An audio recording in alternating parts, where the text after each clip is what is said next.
Yeah, we'll use the same invite, just log in early. Yes, sir. All right, thanks. All right, this is case number 224 CR 59, State of Ohio versus Dustin Cheney. Are you Dustin Cheney appearing there from the jail? Yes, sir. All right, this is a plea hearing. It's being conducted by Zoom. And Mr.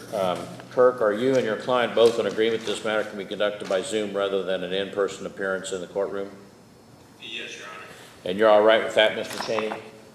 All right, now, Mr. Cheney, since you're not seated in the courtroom next to your attorney, if at any time during this hearing you would like to speak to him or ask a question of him, just tell me. I'll put the two of you in what's called a breakout room. It'll be just you two on the screen talking to each other. No one else will be able to see you or hear you. And while you're consulting with your attorney, the sergeant will step out of the room so that your consultation is private, okay?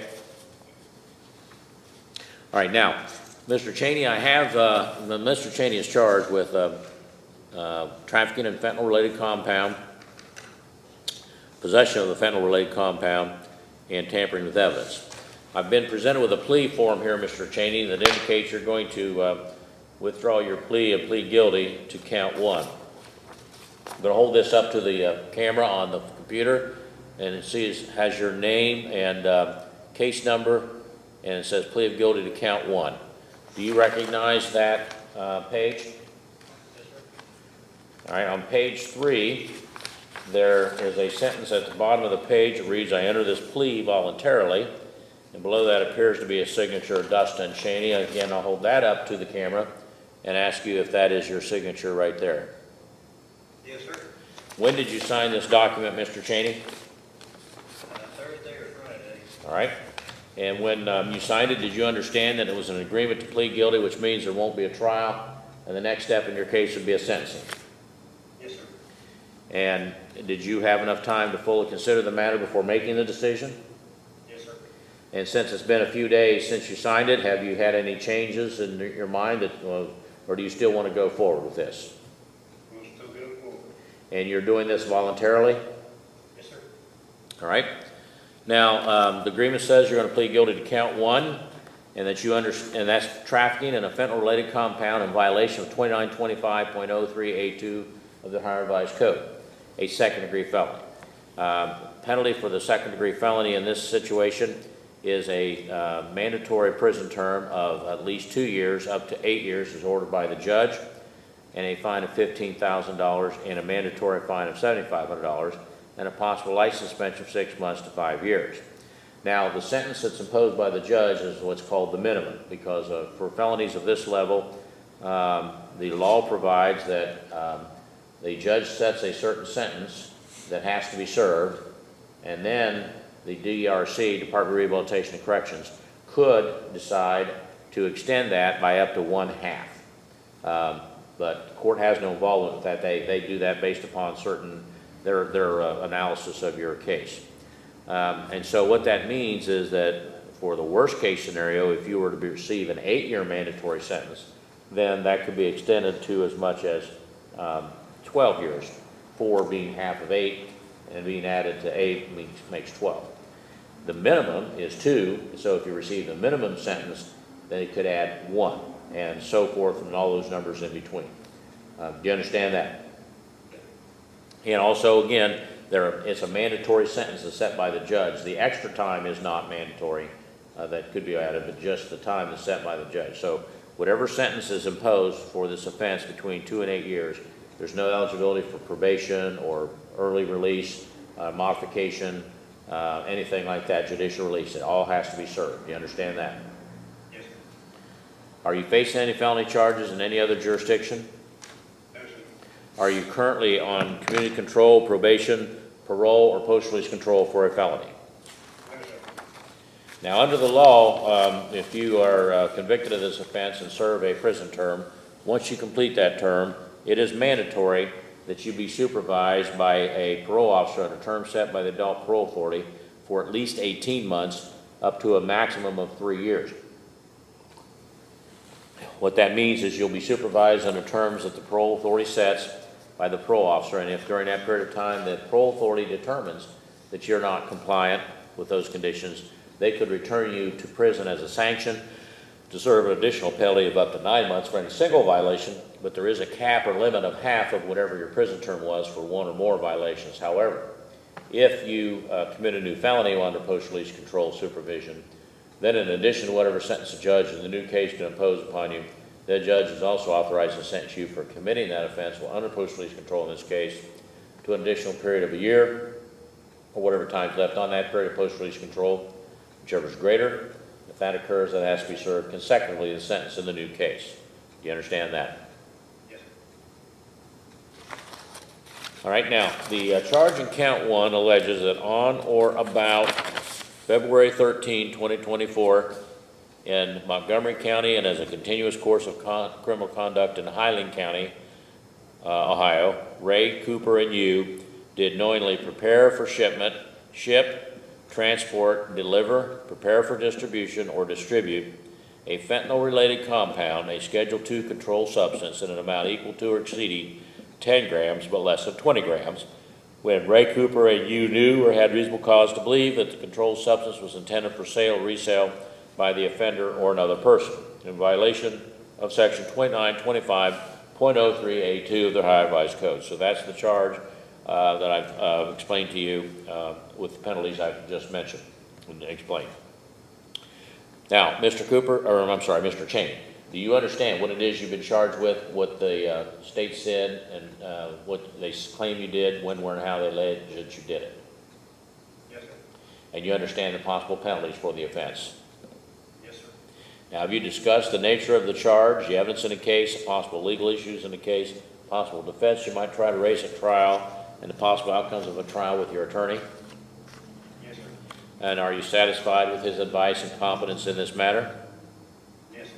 Are you under the influence of any types of drugs or alcohol at this time? No, sir. Has anyone threatened you to make you plead guilty? No, sir.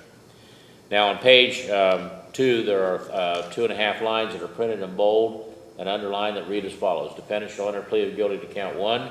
State will dismiss count 2. State and defense jointly recommend 3 years mandatory incarceration. Defendant agrees to cooperate fully with the task force. Is that your understanding of the agreement? Yes, sir. Has anyone promised you anything other than that to get you to plead guilty here today? No, sir.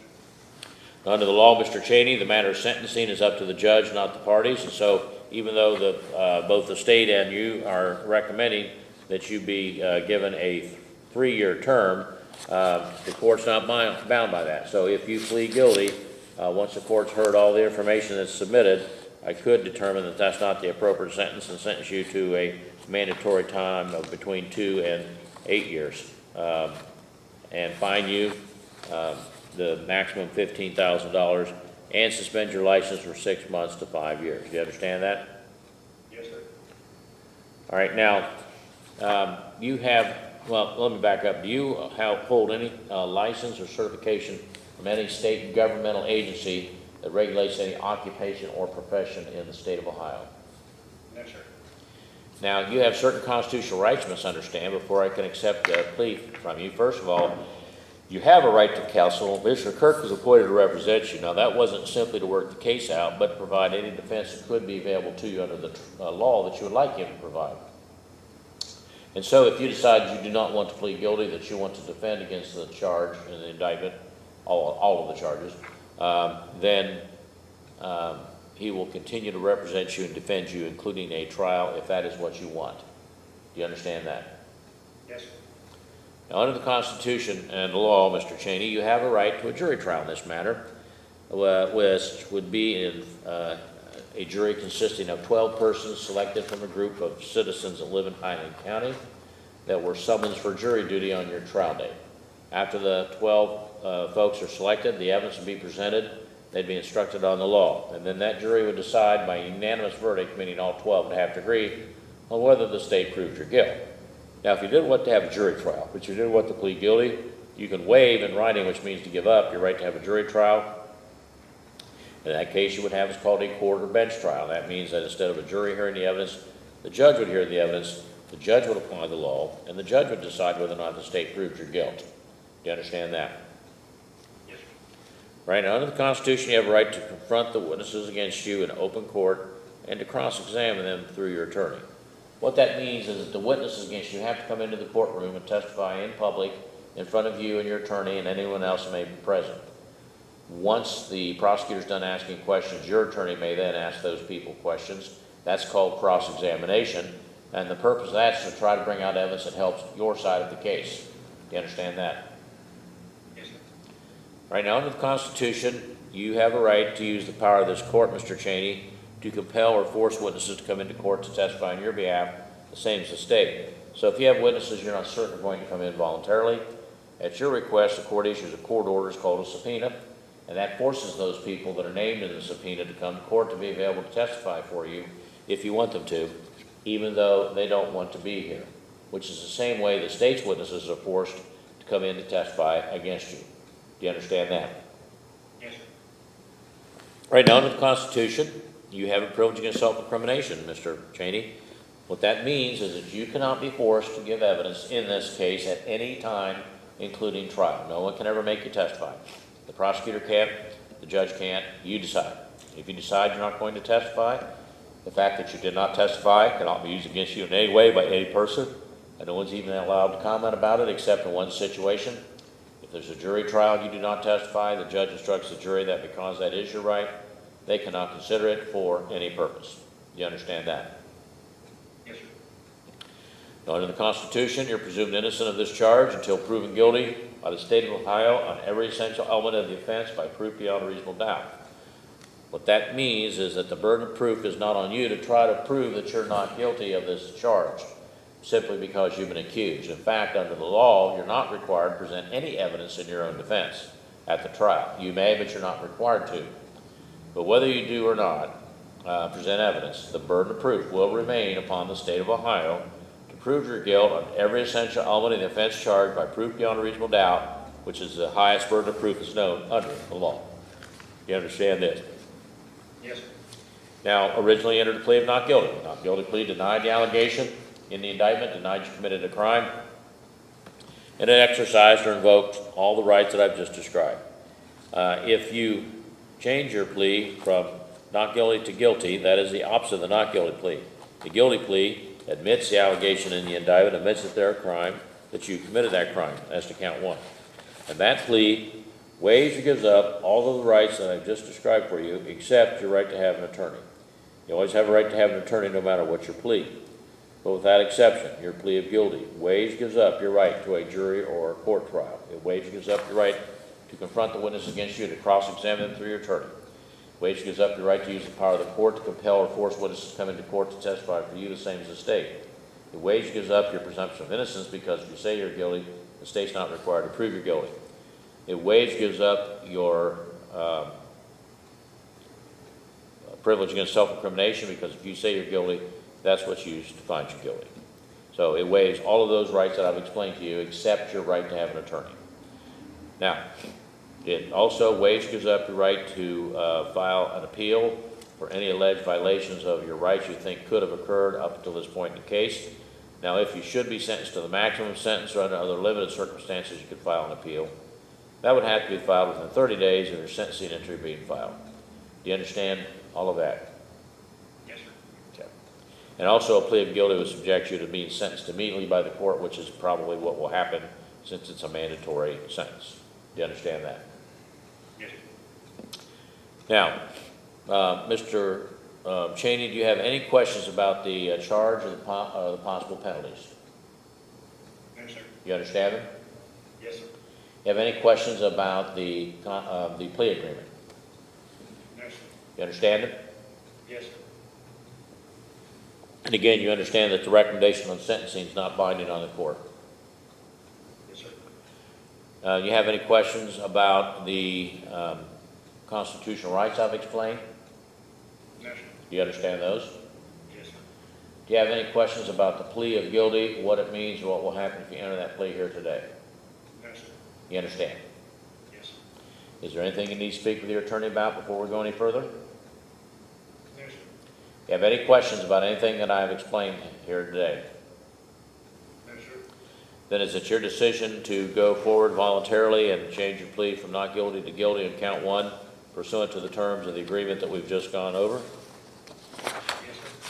All right, then as to the charge that alleges that on or about February 13, 2024 in Montgomery County, Ohio, and as a continuous course of criminal conduct in Highland County, Ohio, Ray Cooper and you did knowingly prepare for shipment, ship, transport, deliver, prepare for distribution, or distribute a fentanyl-related compound, Schedule 2 controlled substance, an amount equal to or exceeding 10 grams but less than 20 grams, when Ray Cooper and you knew or had reasonable cause to believe that the controlled substance was intended for sale or resale by the offender or another person, in violation of Section 2925.03A2 of the Ohio Revised Code, the charge of trafficking in a fentanyl-related compound, a second-degree felony, carrying a mandatory prison term of between 2 and 8 years as set by the judge as a minimum, with a maximum of up to 1/2 of whatever sentence is imposed being added by the Department of Rehabilitation and Corrections to the sentence, a fine of $15,000, a mandatory fine of $7,500, and a possible license suspension of 6 months to 5 years. How do you plead? Guilty. All right, thank you. Court finds on this day in open court, the defendant was advised of all of his constitutional rights, made a knowing, intelligent, voluntary waiver of the same pursuant to Criminal Rule 11. Plea is accepted and order filed. Defendant, count 2 is dismissed. And as I said, the defendants will be found guilty of count 1. All right, as indicated in the plea colloquy, since this is a mandatory sentence, I'm not going to order a pre-sentence investigation, but we'll proceed with sentencing forthwith. Mr. King, on behalf of the state. Only was contained in the plea agreement, Your Honor. All right, Mr. Kirk. Thank you, Your Honor. Would ask the court to follow the plea agreement. This situation, I believe, took place around February 13th of this year. My client was the driver, and then I believe this Ray Cooper was the passenger. When law enforcement made contact with the vehicle after receiving the information about what was going on, my client cooperated with law enforcement at that time and actually told them where the passenger had thrown the drugs out the window. They went back to that location, and based on my client's assistance, they located the drugs. So certainly my client has admitted to his level of guilt, and it was certainly involved, and it would just ask for some consideration with that and follow the joint recommendation. All right, now, Mr. Cheney, you have anything you'd like to say? Next, sir.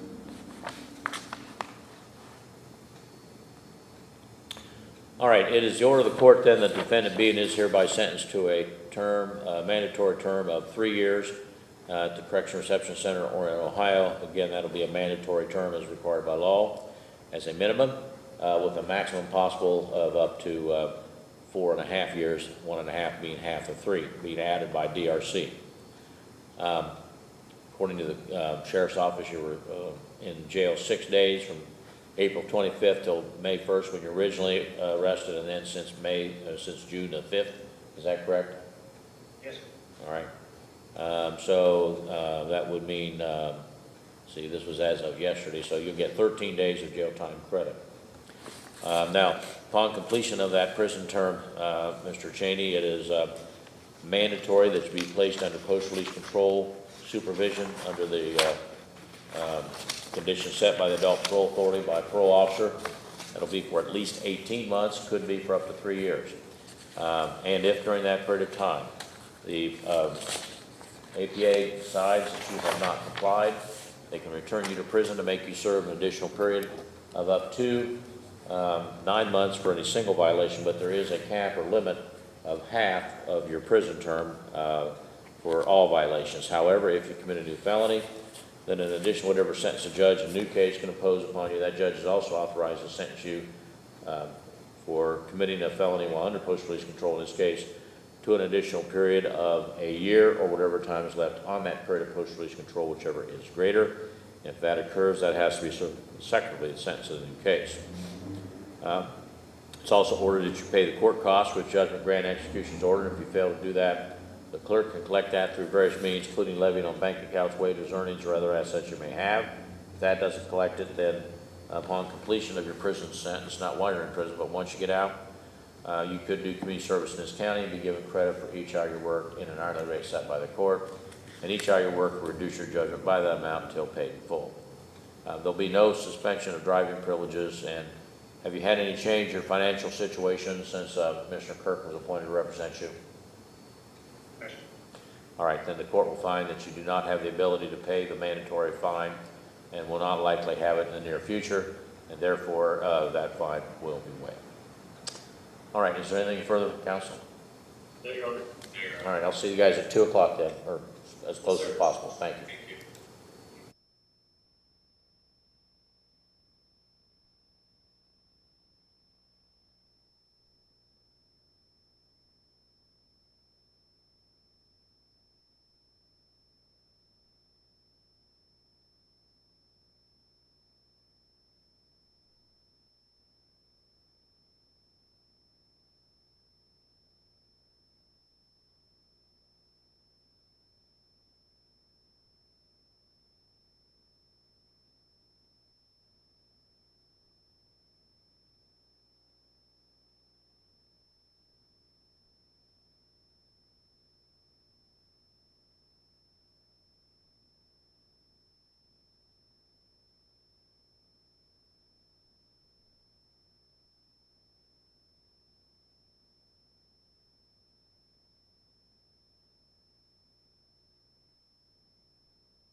Case number 22 CB 103, Highland County General Health District versus Renee Weaver. Assistant Prosecutor Keing is appearing on behalf of the plaintiff. Mr. Webb's here on behalf of the plaintiff, and you are Renee Weaver. Yes. All right. All right, so this is a contempt case that's been continued a couple of times because of the unique situation that Mr. Weaver's been in, and I know there's been some progress made, so I want to bring up to date what's happened. Yes, Your Honor. So just looking at my notes, last time we were here, at least we had a hearing back in January, and at that time there had been talk that a neighbor was willing to grant an easement to Ms. Weaver that would allow her to install the necessary septic system. Apparently that fell through, and now I'm discussing it with Mr. Webb just a little bit ago. I guess now there has been talks of there's an alleyway that is next to Ms. Weaver's property that is owned, I guess, by the township trustees. And there's been talk of a portion of that being transferred to Ms. Weaver for her to install the necessary system. However, none of that's happened yet. It's just been talk thus far. That's been going on for a while. Yeah, it's just That's talk, but nothing nothing's been done. So we're in a situation right now where waste is being discharged onto a ditch on an adjacent property. And since we were last here, we've also had a reaccumulation of solid waste on the property. So that's where we're at right now. All right, so Ms. Weaver, Yes. I mean, I know you're in a tough situation, but can't let this situation continue. So Right. what possible solution do you have to this problem? Because it's on you to get it done. He said that he talked to Mike Truman, I'm sorry, who? Mike Truman, the trustee, and he said that it's going to the commissioner.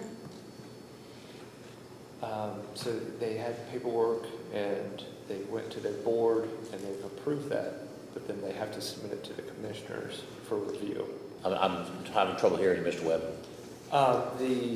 So the township trustees, they voted on giving half the alley to Mrs. Weaver, but they have to take it up to the commissioner's office To get it vacated? to get it, the notice. All right. And then after that, So do we know where that stands? they have not taken the paperwork up to the commissioners yet.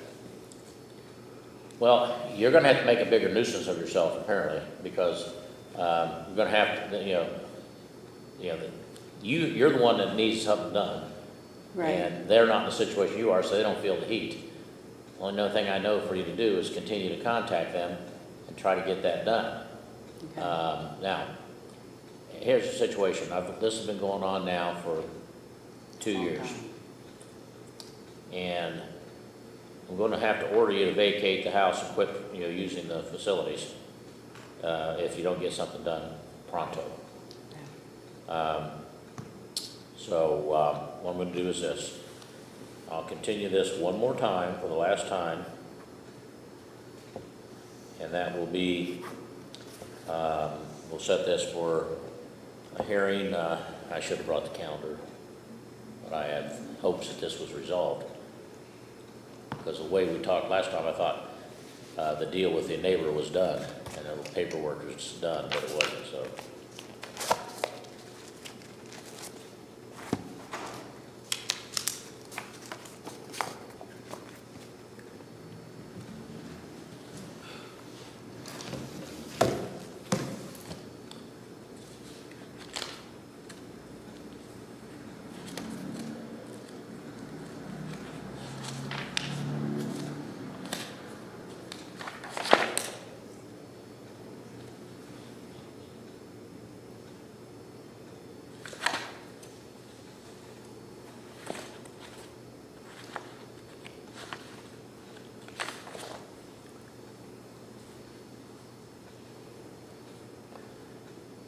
Those are criminal pretrials? 9 o'clock. All right. July the 17th at 9 a.m. And at that time, you'll either have the easement in place, or I'm going to find you in contempt. I'm going to impose a sentence of 30 days. I'll suspend that. Allow you to purge that by cease producing waste at the property. So you're living there now? Yeah, That means you're gonna have to quit living there until you get your sewer system in. I know that seems harsh, but the fact of the matter is that we can't let you continue to do this because it poses a health risk to people in the neighborhood. When you're producing, you're sending your waste out onto the surface, and it can, cause a number of different health matters. And so, you've had 2 years. I understand it's a hard problem for you. I understand you didn't create the problem, that you're stuck with it, and you're between a rock and a hard place, and I wish that I could say something that would help that, but I can't. The health department is there to give you the money to help you get it done, if you can just get the point to play. But the point of the matter is this: under the law, if you can't find a place to dispose of your waste satisfactorily, then you have to vacate, unless there's a third option. I don't know, would there be a third option, Mr. Webb? You can't allow any temporary discharge into a tank or anything like that. So, that's going to be what's going to happen. Okay? So that's why I'm saying to you, you need to make yourself a nuisance to the trustees and the commissioners to get it done, to get that alley vacated. I'm going to give you, like I said, you haven't been found in contempt yet. You are in contempt, but I haven't made a finding. But if you have got them doing the advertising and everything, then I'll let you continue. But the other thing is this: you have anything in writing? I mean, you need to be the one talking to the trustees, not Mr. Webb, because you're the one that's at benefit. They've gone out of the way to try to help you. I have been. Yeah, but you're going to have to get something in writing, like a motion or copy of the minutes that says that they're going to give you that property. And here's the other problem: probably it's going to have to be surveyed. And I don't know if there's any money in that grant available for that or not. So he says no. And it's probably, I don't know, it's been a while since I've been practicing law, but back in, 15 years ago, it would probably have been at least $1,500. It's probably that or more now. I don't know. It cost me $500 to have my property surveyed. Okay, well, maybe you'll be able to get it cheaper than that, hopefully. But anyway, you got to make plans. You got to get urgent about it. You really got to get urgent about it. And go to the meeting yourself, talk to them, ask the clerk what they've done, if they've sent it up there or not. Because I kind of got the impression that trustees were not going to do anything. But if they've decided that, and I still don't have any evidence of that other than they were told that that's what they were going to do. But it has to be by a motion in the minutes, and then they have to send it to the commissioners. If they haven't done any of that, you need to get on them and ask them to please get that done. Because you explain to them that if they don't, you're going to have to move out of your house until you get something worked out. All right? So it gives you, today is the 13th, so, that gives you 24 days to find out something. All right? But this has been going on far too long. And again, I understand it's not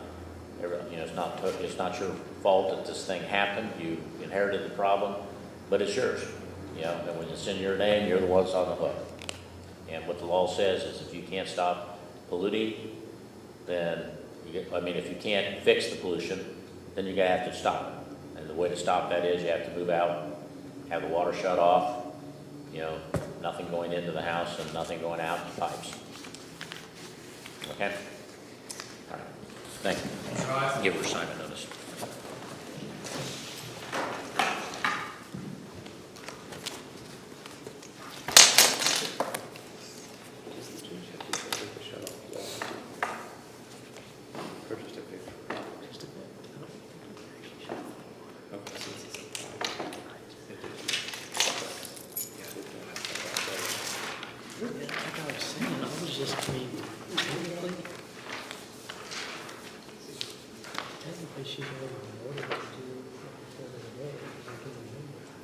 She didn't do these things. Vacate the property, turn off the water, cease production and waste until the system is installed. November 23. Yeah. It's a good day for Josh. Thanks, Henry. Thanks, man. I don't know what we're gonna do to get this situation resolved because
All right, this is case number 23 CR 77, State of Ohio versus Reese Tierney Fist. And you are Reese Tierney Fist, appearing there from the jail? Yes, sir. All right. This is a hearing on her motion for judicial release that was filed. The court had sat last week, and people at the institution didn't know what they were doing, and she couldn't be located, they claimed, and then later said there was a mistake in the time, and the typical one excuse after the other from DRC that I've hopefully remedied, because I had a heart-to-heart talk with their assistant chief counsel last week about the incompetence and going on in DRC with these kinds of hearings. So because of that, Ms. Fist, is the reason we brought you back, because it would have taken us 4 to 5 weeks to get a new hearing, and I didn't want that to be delayed. The record reflecting Ms. Fist is pro se, and Mr. King on behalf of the state. The defendant was convicted of endangering children and sentenced to a term of 24 months incarceration on September 29th of 2023. She filed her motion after 6 months for judicial release, and the court did get a report. Ms. Fist, is there anything you would like to add to what you put in your petition? Just that before even the sentencing and everything, that I did complete a parenting class and pass the one that was suggested by the Highland County Children's Services. I did complete and pass it and report it to them. But everything else, kind of just reiterates in my memorandum that I sent, that I've done classes while I was there, that there was still a waiting list for a lot of stuff that, there's a lot of people there, and I'm on the waiting list back for everything. So, just kind of a reiteration of everything that I wrote in there. All right. And do you have any health matters you're under treatment for right now? No. All right. All right, Mr. King, anything on behalf of the state? State has no objection, Your Honor. All right, well, Ms. Fist, the court is granting your motion. There are a couple of specific requirements. Number one is you're going to be released from the institution and held in Highland County until the 18th of June. And then at that time, you're going to be conveyed to the STAR CBCF, and that's a community-based correctional facility for a programming, and you'll be required to successfully complete that. So your community control will be for a period of 3 years. Under the supervision of the probation department, you'll be required to obey all laws of all jurisdictions, conduct yourself in a law-abiding manner at all times, report when and as directed, be truthful in all statements you make to probation regarding your supervision conditions. You must report when and as directed, keep them informed of your residence, place, and employment at all times, may not change either without prior permission, not permitted to leave the state of Ohio at any time without prior written permission, may not enter upon the grounds of a correctional facility, nor communicate or attempt to communicate with anyone who's an inmate in any of those facilities without prior written permission. You're not permitted to purchase, possess, use, own, or have under your control any firearm, ammunition, dangerous ordnance, weapon of any other type. You're not permitted to purchase, possess, use, or have under your control any alcoholic beverage or any controlled substance, drug abuse, or instrument, device, or thing that may be used to administer those unless you have a lawful prescription, and you must provide a copy of that to the probation department within 24 hours of receipt. You're not to be present where alcohol is being sold or consumed, even if it's otherwise lawful. Not to associate with anyone who's a co-defendant in this case or any other person who has in the past, has a criminal record or has in the past or could in the future influence you to commit a violation of these conditions or criminal offense. That also applies to any family members that fall within that definition. You may not marry or establish cohabitation in a common law marriage type relationship with another without prior permission.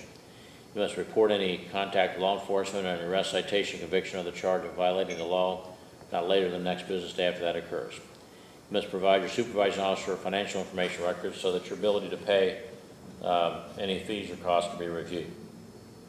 If you're referred by the probation department for an evaluation or assessment for any type of program beyond that ordered by the court, you'll submit to the evaluation or assessment. If there's a recommendation for programming, you'll be required to enroll in and successfully complete that.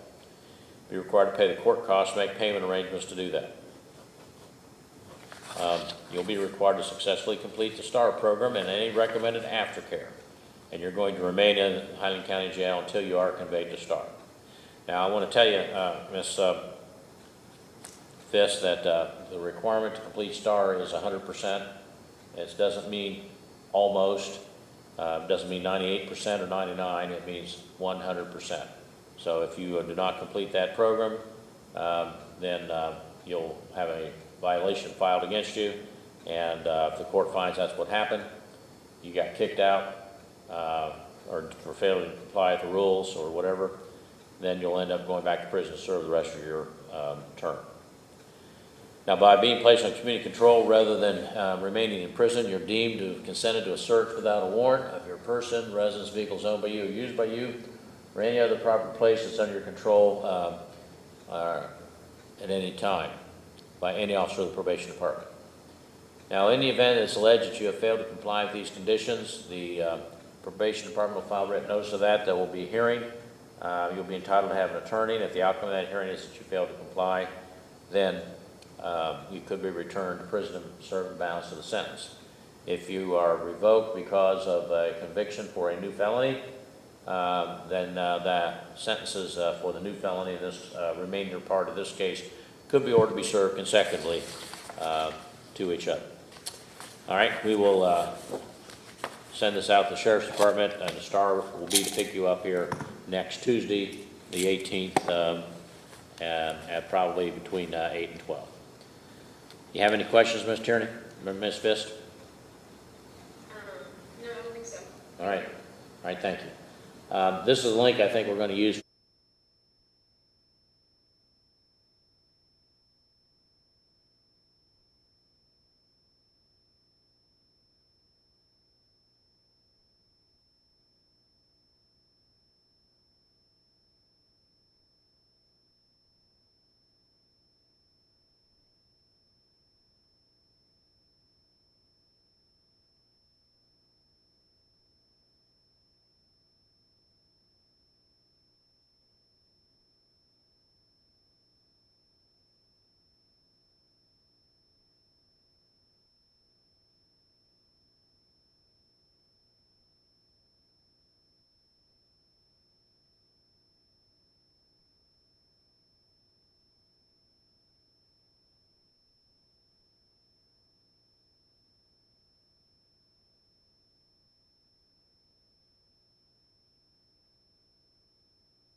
All right, are you Thomas Michael Keating there at the jail?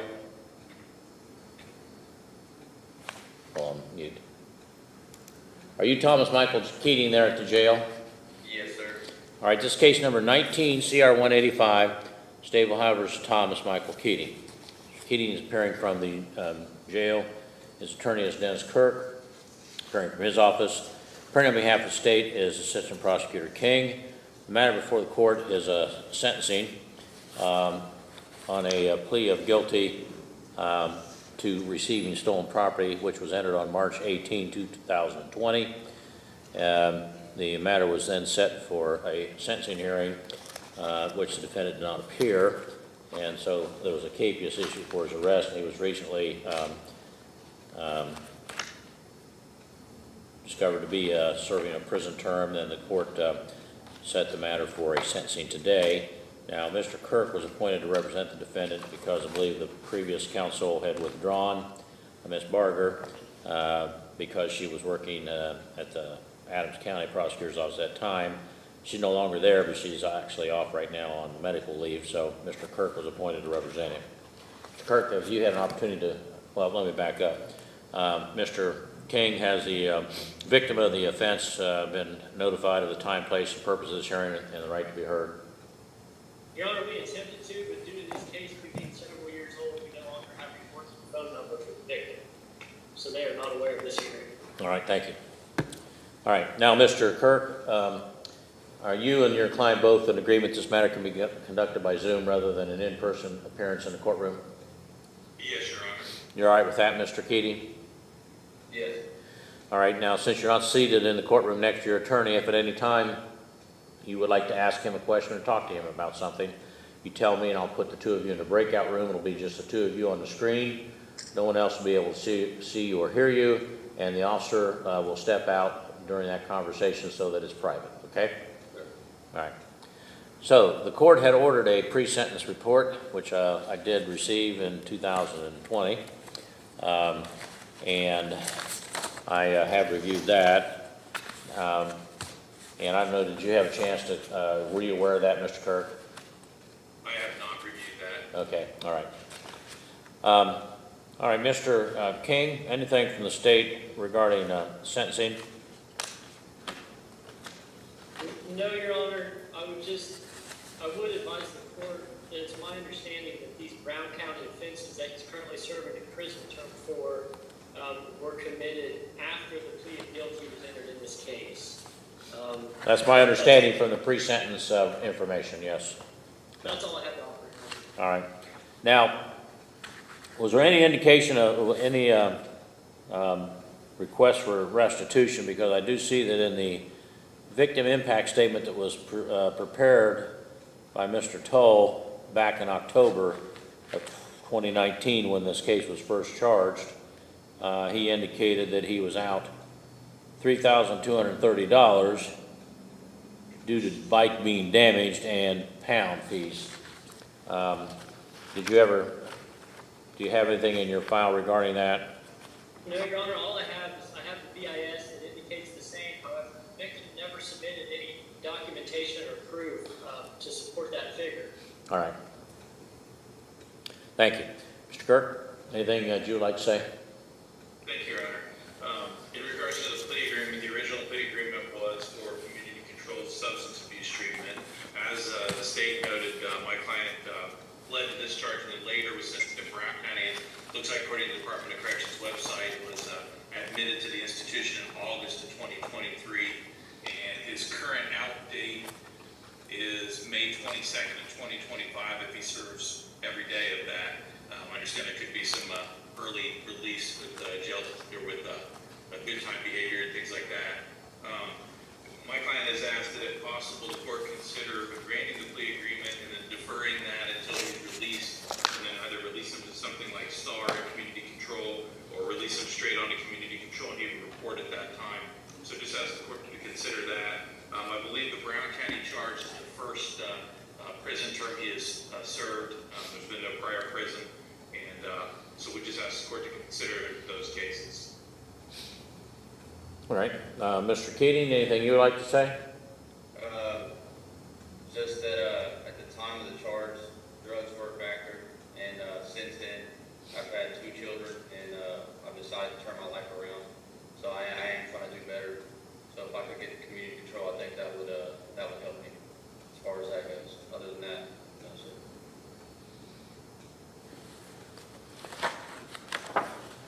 Okay.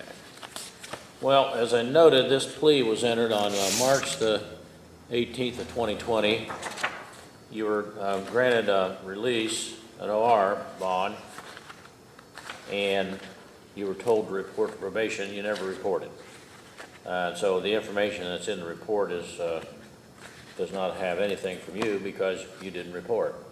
They did find the new felony charges that you had picked up in Brown County and indicated the date of those offenses was April the 1st, which was a little less than 2 weeks after you were released here. It indicates that you had previous felony charge in Gilchrist County, Florida in 2015 that you were put in pretrial intervention, and then that was revoked and you were adjudicated guilty, although the adjudication was withheld and you were to pay the court costs. Now, I don't know what happened with that, but that points out to me that this isn't the first time you had an issue. Now, the terms of your pretrial bond were that you be under house arrest, that you report once a week for 4 weeks, and after that, as the probation determined, you had to be under house arrest, and you violated numerous provisions of your bond. And you ran, and here it is now, 4 years later, that you have been brought back before the court, over 4 years. And so the fact that you did all these things, if I didn't require you to be held accountable, it'd be mean that what you did meant nothing, that you thumbed the nose at the court, at the probation department, took off, and the only reason we have you now is because you got caught somewhere else and sent to prison. And so that's not, this is not acceptable. And so I'm not going to grant you community control. As I indicated to you at the time of the plea, that recommendation wasn't binding on the court, and your conduct clearly indicates that you're not amenable. In this case, because you violated numerous conditions of your bond and committed a new crime while on community control, that removes it from the original requirement that you get community control by virtue of House Bill 86. And so the court finds that's not applicable now because of your violations of the bond. And so it's a judgment order of the court that you be sentenced to a term of 10 months in the Highland County Jail. And according to this, the only jail time credit you have is June the 4th to June the 12th of 2024 since you've been picked up. And don't show any credit for previous time. I think you were out on bond the entire time previously. And so you'll be given the credit of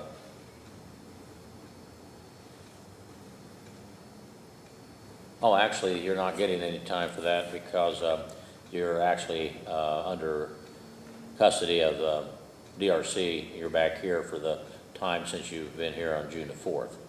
But you do get credit for 2/27/20 to 3/18/20. So you did do 20 days in the county jail. So that'll be given, you'll be given credit on that.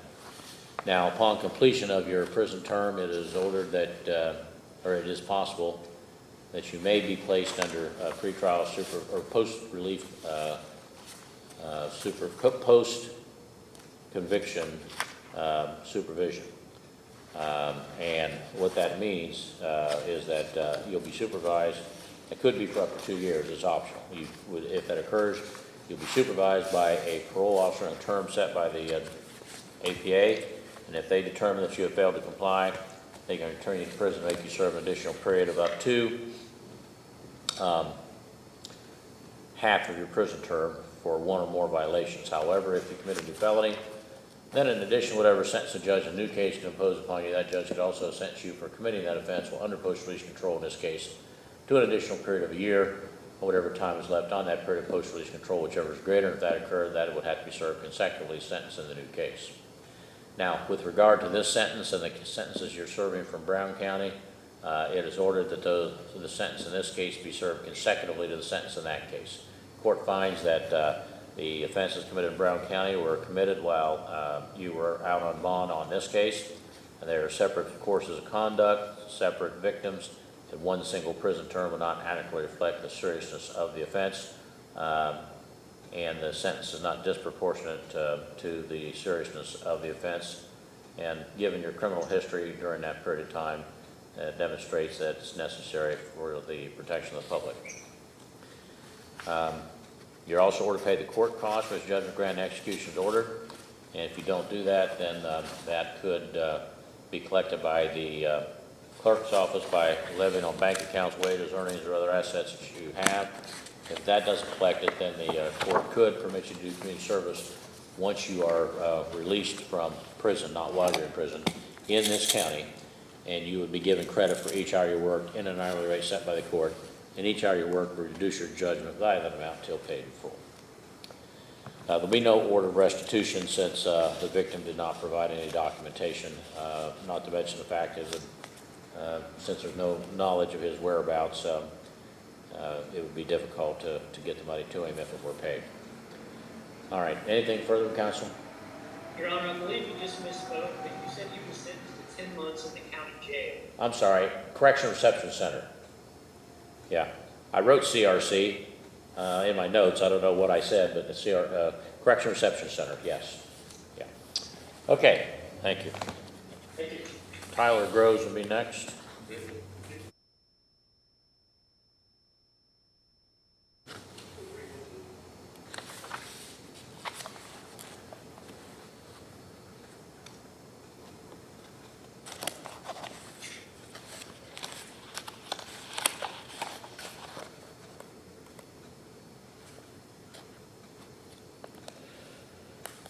All right, are you Tyler Isaiah Groves appearing there from the jail? Yes, sir. All right, this is case number 22 CR 83, State of Ohio versus Tyler Isaiah Groves. Mr. Grove, this is a hearing being conducted by Zoom, an evidentiary hearing on alleged violation of community control conditions. Mr. Groves' attorney is Dennis Kirk, appearing from his office. Appearing from the prosecutor's office, Assistant Prosecutor Keing. The defendant was placed on community control on June 24th, 2022 for aggravated trafficking of methamphetamine. The court signed an entry indicating that he was an absconder, I believe on December the 7th, 23, that indicated he had absconded since August 22nd of 2023. Mr. Groves was notified of the alleged violations on June the 6th, and Mr. Kirk was appointed to represent him, and the matter is now before the court on for an evidentiary hearing. Mr. Kirk, have you had the opportunity to review the allegations with your client? I have, Your Honor. And are you both in agreement this matter can be conducted by Zoom rather than in-person appearance? Yes, Your Honor. All right. And that's all right with you, Mr. Grove? Yes, sir. All right. So the allegation was that defendant has violated Rule 2, failing to report since August 22 of 23. Rule 3, provided a valid updated address to the officer. Rule 7, admitted to using drugs on December 7, 2023. Rule 15, failed to pay court costs. And then I believe he's currently serving a prison term, is that correct? Yes, Your Honor. All right, and so I'm not sure what that is, but that could be a separate violation as well if it occurred after the imposition of community control in this case, but it's not been charged. All right, Mr. Kirk, then, does your client wish to have a hearing, or is he going to be admitted? I have gone over the violations with my client as well as his right to a hearing, and it's my understanding he would be waiving that hearing and admitting to the violations. All right, is that correct, Mr. Grove? Yes, Your Honor. All right, you understand you have the right to have a hearing in which the state would have to present evidence, witnesses, and your attorney could cross-examine them, and you could also present evidence on your own behalf. You understand that? Yes, sir. And you understand that if you're found to have violated these conditions, one of three things can happen. I could continue community control under the same conditions. I could continue with additional conditions I think are appropriate, including extending the period of supervision up to 5 years. Or the third and most serious is I could revoke your community control and sentence you to prison for a period of between 6 and 18 months and fine you $5,000. You understand that? Yes, Your Honor. Has anyone promised you or anything or threatened you in any way to make you plead guilty to these charges? No. All right, then do you admit or deny the allegations filed against you on June the 6th? I admit. All right. Anything from the state regarding sentencing? Thank you, Your Honor. This defendant is currently serving a prison term out of Plea County. That conviction occurred prior to the conviction in this case. The defendant is scheduled to be released from prison next month, and the probation department is willing to continue working with this defendant. So as such, I would ask that he remain on community control. Upon his release from the institution, I would ask that he be ordered to be assessed for treatment by the probation department and to complete whatever treatment is recommended. That's all, Your Honor. Thank you. Mr. Balzer, do you know when he was taken into custody and sentenced out of Pike County? It was February of this year, Your Honor. February 1st, to be exact. Of 2024? Yes. All right. Is that when he was sentenced? Your Honor, if I may, Yes, go ahead. he was sentenced back in 21. Oh, he was revoked. He was revoked. Gotcha. Yes. Okay. Gotcha. All right. And so then he was revoked in February of 2024. Gotcha. All right. Mr. Groves, anything you would like to say? No, Your Honor. Well, Mr. Grove, you walked away, you absconded, you were gone, you didn't report, you didn't commit a new crime, but you did get picked up for a crime that was committed that you were already on community control for when you got community control here. And so I think that's as many breaks as you can expect to get. You know, one thing about it is if somebody takes off and runs, they're not reporting, they're not going to be successful in community control, and you couldn't do that. And I see no reason. And plus, you know, basically, there's no accountability nor any sanction for you to have done what you did, which that is run away from us back in August and took almost 10 months to get you. So it's the order of the court that community control be revoked and that you be sentenced to the Correction Reception Center at Oriental, Ohio for a period of 12 months. That sentence is ordered to be served consecutively to the Pike County case.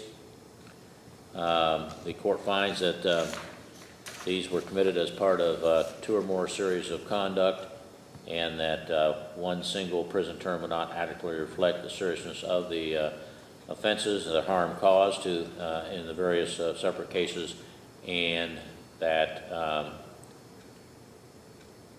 therefore a consecutive sentence is warranted, as well as the criminal history that you have for this period. Now, according to the sheriff, you originally served while you were at Star, and therefore the only jail time credit you have on this case is from June the 5th until today. Well, actually there's 0 because you're serving all that time going on your Pike County case. So you have 0 days of jail time credit. Now, upon completion of this sentence, the Adult Parole Authority may place you under post-release control for a period of up to 2 years. They don't have to, but they can. If they do, you'll be supervised under the conditions they set, and if during that period of time they determine that you have failed to comply, they can return you to prison to make you serve an additional period of up to 9 months for any one violation, which is also the total or cap for all violations. However, if you should commit a new felony while under post-release control supervision, then in addition to whatever sentence could be imposed by the judge in a new case, the judge could also sentence you for committing this offense while under post-release control to an additional period of a year, or whatever time is left on that period of post-release control, whichever is greater. If that occurs, that must be served consecutively as sentence in the new case.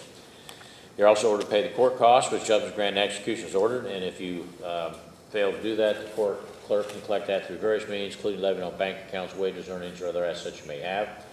If that doesn't collect it, then upon completion of your sentence, not while you're in prison, but once you get done serving your time, the court could permit you to do community service in this county and give you credit for each hour you worked.